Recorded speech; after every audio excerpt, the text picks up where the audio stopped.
Attention YouTube reviewer, the following video is filmed on a private gun range by a firearms expert. All firearms are handled responsibly and at no point are any bystanders present or ever at risk. The following video also contains no footage of full auto firearms, bump stocks, firearm modifications, or firearm ammunition cells as defined by YouTube's community guidelines. This includes our outro.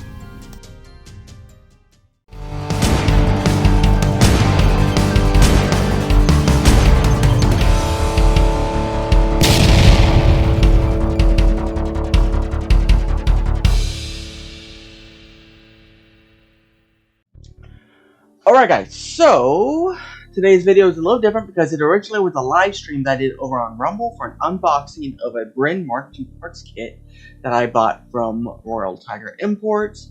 They did not give me this parts for anything, I paid for my own money, but I did a live stream for the unboxing and also for the cleaning, so if you want to see the full set of videos so far, then you gotta head over to the Rumble, follow me there, the video's there. I'm going to be doing another live stream sometime this weekend to show the progress currently, which as you can see, it's going there. And Daisy says hi. But yes, go ahead, go to Rumble, see the full series. Hope y'all enjoy the unboxing. Alright. Now, welcome back guys.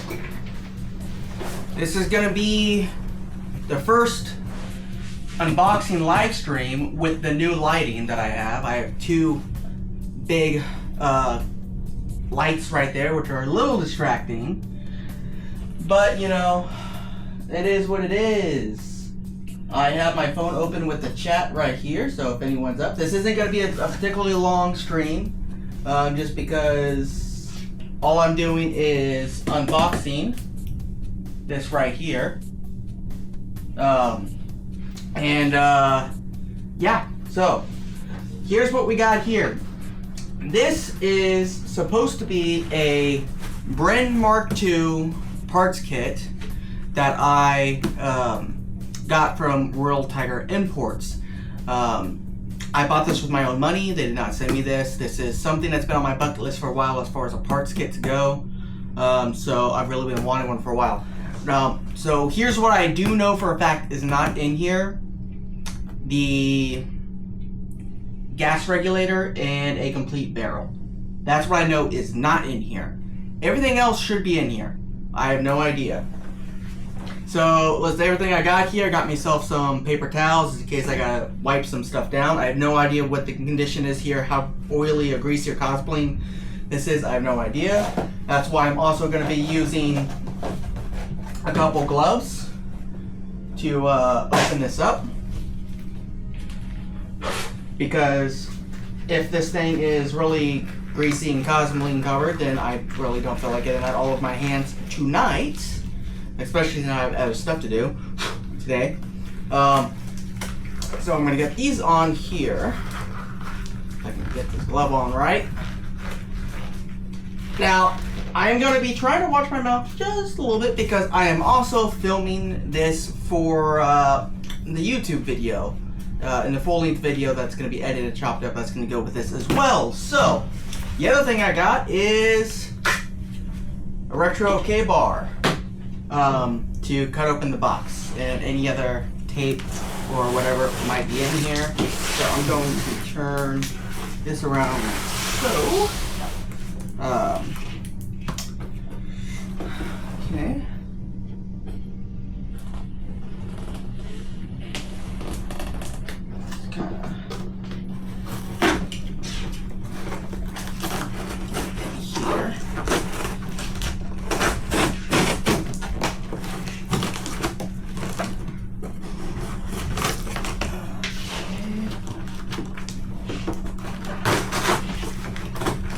To be wrapped pretty good in paper. Okay.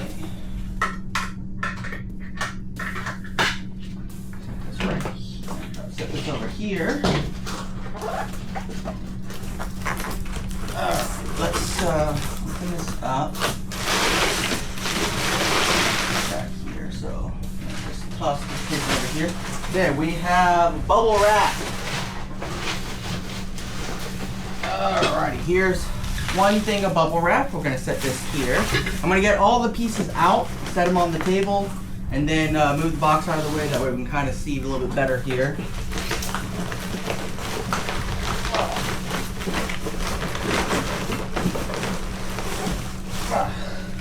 Okay, set this here. Set this here. Make sure there's nothing else hiding. Alright, put this out of the way. Put this out of the way here. Put my phone back up. If y'all have any questions or whatever, feel free to ask in the chat. I got my phone set up over here so I can see if anyone chats or anything like that. So I guess let's start with this small bag here. This looks like barrel parts. From what I can tell. Okay, yeah, we got a couple things here. We got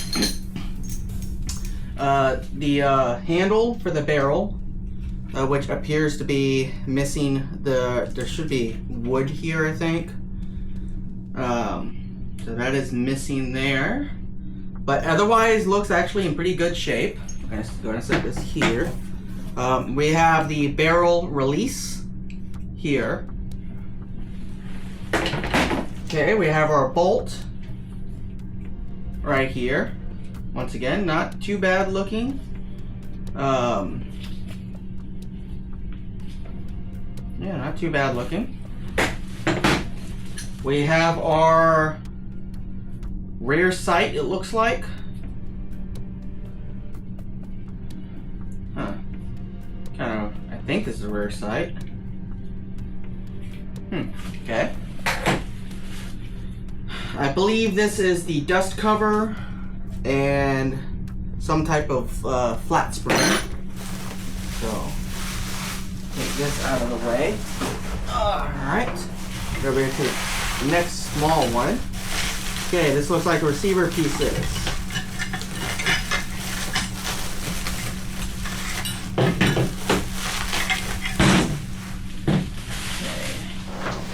Alright, so we have our receiver.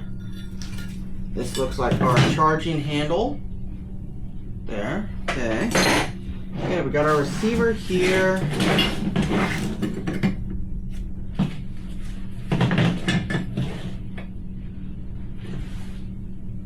And not the best cuts, but not horrible.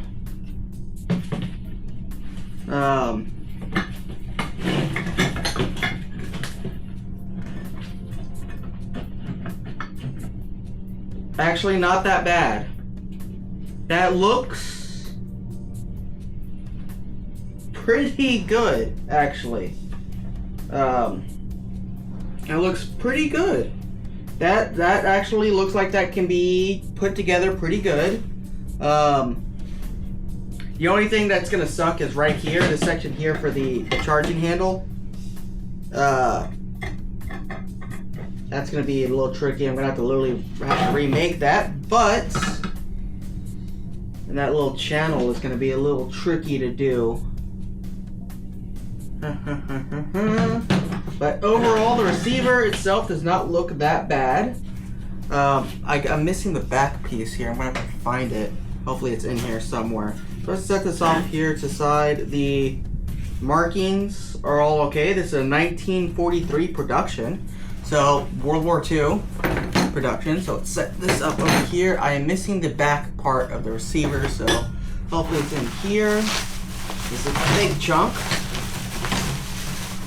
So we have the front half of our barrel. Okay, front sight, muzzle brake, gas block,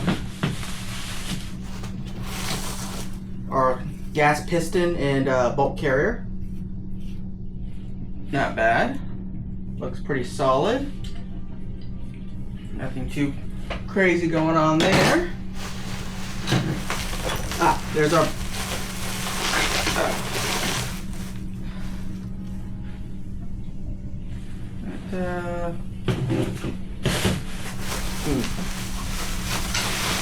okay. Alright. So, and we have our lower. So, let me look here. I want to make sure all the parts are here because them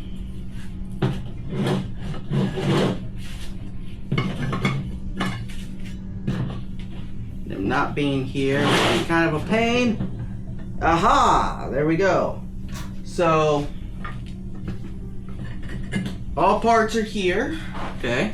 Let's put this off to the side for a second. Let's take a look here at the lower. Everything looks pretty good. Stock's a little loose. I see a couple repairs on the stock. Nothing too crazy going on here. Handles, okay. I mean, I gotta replace the handle anyways for 922 compliance. But overall, looks pretty good. Pretty good. Nothing too crazy going on here from what I can see.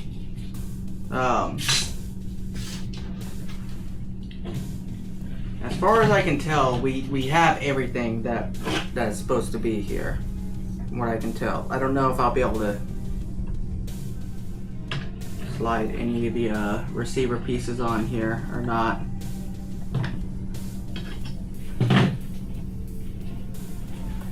Now, I don't have any physical personal experience with the Bren system.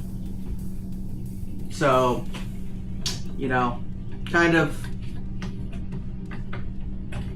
working off, you know, what I kind of know here, not too much, but until I clean up these welds, I'm not going to be able to get any of this stuff to go on here. So, but this goes on here like so, like that, and then our barrel kind of out here, right here, like so. So, I mean, it ain't too bad. It is about what I expected, not as bad as it could possibly be, that is for sure. Sometimes you get these part kits and they are really tore up. And I still won't know exactly how bad this is until I clean up these welds. But from what I can tell, so far, it looks like we're in pretty decent shape for a re-weld. Put this here, like so.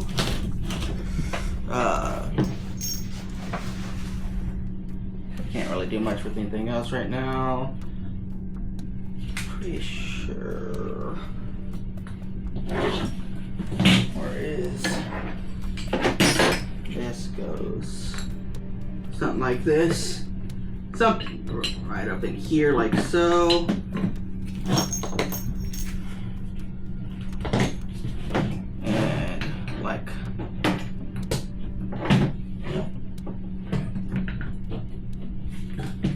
And like that. So that's more or less kind of how this goes together. Like I said, I don't have a super ton of experience with the Bren as a platform. I've always wanted one, never had a chance to get one. And I do like the idea of light machine guns. I'm not a huge fan of heavy machine guns, and to be honest, I don't really have any drive to get any heavy machine gun kits. It's all about light machine guns. To me, the light machine gun is the pinnacle of, you know, portable, well, I mean, cruise service weapons. And the cool thing about the Bren is the semi-auto conversion is actually pretty simple on these, as far as the light machine guns go. It's not like the DP where you have almost no room whatsoever to do anything. Pretty much the semi-auto conversion on these is a it's a striker fire conversion system you do on it. Kind of similar to the PPSH 41, where you use the factory fire control group, or a simile of the fire control group. For mine, I will likely be buying American-made components for the 922 stuff. I know 922 is BS. I hate it. It's mostly for importers. It's only ever been had like 3 convictions ever, and those 3 convictions were just tack-ons to bigger firearms-related crimes. But I like to try to keep everything as legal as possible. So I will be having, doing, a U.S.-made grip, U.S.-made firing pin, U.S.-made fire control components as much as possible, because there's certain parts that I cannot get U.S. made. For instance, I cannot get a U.S. made barrel. It's going to be a surplus barrel. I can't get a U.S. made stock. Simple as that. So everything where I can get U.S. made parts, I can. However, as far as I know, should be just fine. But as far as the semi-auto conversion, most of the semi-auto conversion parts are on the market already. And there's actually very little modifications that need to be done, and I believe everything is here on the bolt and carrier. So if I remember correctly how this goes. Do I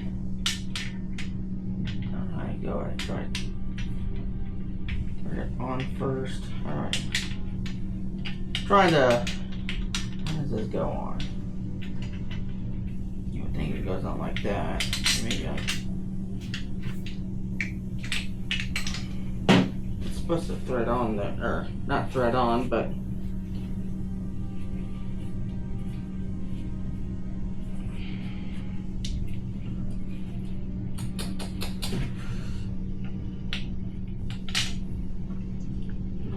supposed to get on there where it's supposed to.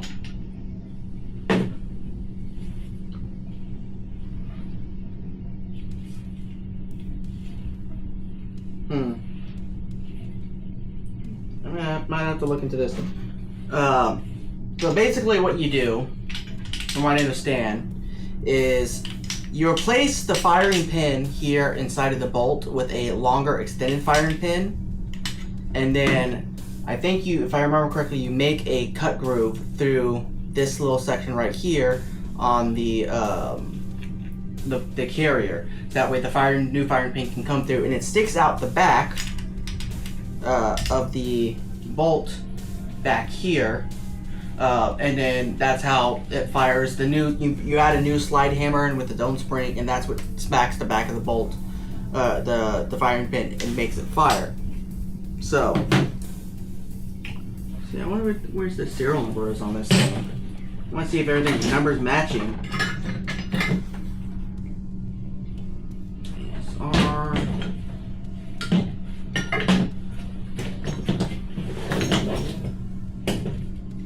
Anything on the receiver somewhere? Or, I don't see a serial number on the receiver anywhere. There's a serial number on the bolt carrier. Nothing on the bolt itself. Nothing that I can visibly see on the lower. So, yeah, that's pretty much it. I mean, what I'm going to be doing is likely this weekend, I might be doing a video that is going to be a cleanup of this. I might do it as a live.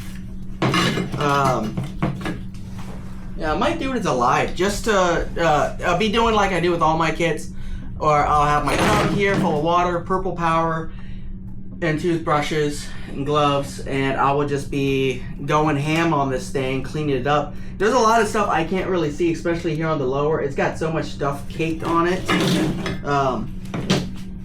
I do see some repairs here on the stock, but I can't really, it's so dirty, I can't really tell exactly what's going on here.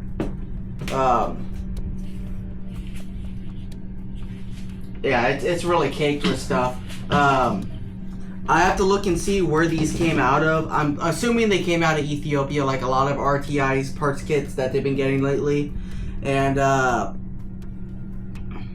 assume that's where it is.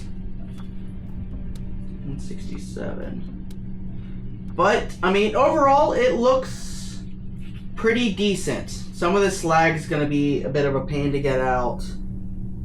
Man, I wish they were still able to just saw cut them. That would have been so much easier.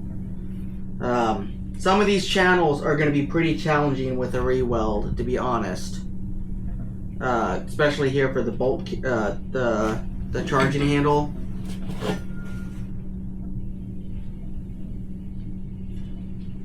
And some of these shouldn't be too bad. Now, unfortunately, the only company that makes a Bren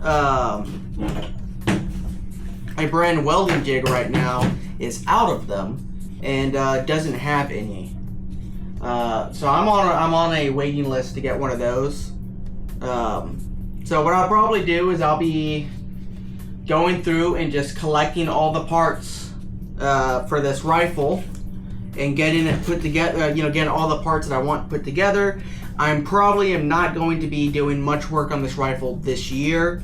Likely what I'll do is I'll get all the parts, I'll get this thing completely cleaned up, and I'll see about just putting it up together as a display piece for the time being, chopped up, kind of like I have my DP27, how I have it just, usually before I had my lower and stuff off, I had that set up on the wall as a complete rifle, just cut in pieces with using the welding jig, and just as a display piece. But right now I've got the lower and my bolt carrier off with my modeler who's helping me figure out my hammer-fired fire control group I'm designing for that. And this is probably going to be like the same thing as that. I'm probably going to get it nice and clean, nice and shiny. I'll probably go through and I will clean up all of these cuts and get all this slag out, clean up all the channels and everything, and just get the new barrel thing and slap it together and just have it up as a display piece for the time being while I finish up my other projects. The PPS H41, that is likely going to be finished next month at the end of the month. I'm supposed to get the bolt back sometimes next month. When that one's done, I've got like 2 or 3 things to do on it, and then I'll probably get some range time on it. The DP, I want it done before Christmas. I don't know yet. We'll see. I really wanted to get it done before the end of the year. It's just going slower than I thought it would, so it is what it is. But this, it's about what I expected. So, it's not bad, it's not horrible, it's very workable. As far as I can tell, from what I can tell right now, the only component that is missing is a complete barrel and then the gas regulator. But all of the surplus barrels you buy has a gas regulator. In fact, all the surplus barrels you buy already has everything already on it. So I don't even have to take off my existing gas regulator. And unless this is all numbers matching to other components on the rifle, I'm not even going to bother with it.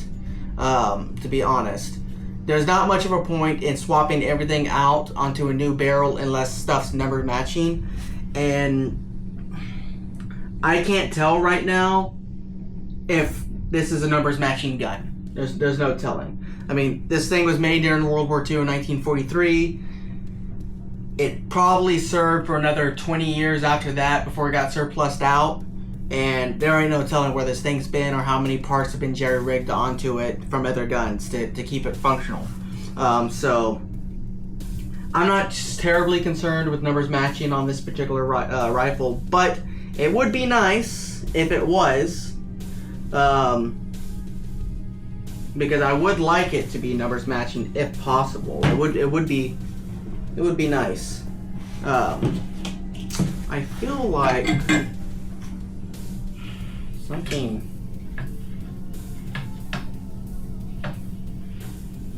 Okay, yeah, that's like a push pin. Okay. I guess that's the only serial number here I see right here on the back of this receiver section here. Let's see.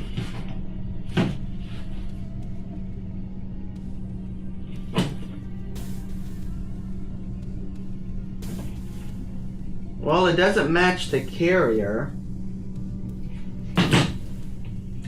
I'm just gonna go on a bet and say this is probably not a numbers matching gun, which isn't that big a deal to me. Numbers matching is cool and all, but it's not a deal breaker for me on certain things. So, alright guys, well, that's pretty much all I'm gonna do for today. Pretty simple, easy peasy. Likely what I'll do is this weekend when I have some time, I'm going to get in here and start cleaning this up, get all the cosmetic and everything off of it, and then that's when I'll go through and I'll do another live stream probably for that, and then the video for the unboxing that's going to go on YouTube and stuff like that. It's probably going to have all that as well. I'm probably going to cut all this down because I've been filming the whole time as well, so I'll probably trim that down and do one long video with that. It might be like 30 minutes long for the unboxing and then the cleaning, kind of like what I did with my DP27 a couple years ago when I got it. I did the unboxing and I think I did the cleaning in the same video. So that's probably what I'm going to end up doing, but overall I'm pretty happy with it. It's not as bad as it could have been. It's not rusted, and that's a good thing. It's filthy, but it's not rusted, so that's good. But anyways guys, that's all I'm doing today. I hope y'all guys kind of enjoyed this little excavation project that I've got going on here. I will see y'all on the next video and live stream, hopefully this weekend. If y'all have any questions specifically about this kit, or anything like that, feel free to comment down in the section whatnot, or shoot me an email or anything like that, and I'll get that information to you if I can, and we'll go from there. But anyways, that's it. See y'all next time.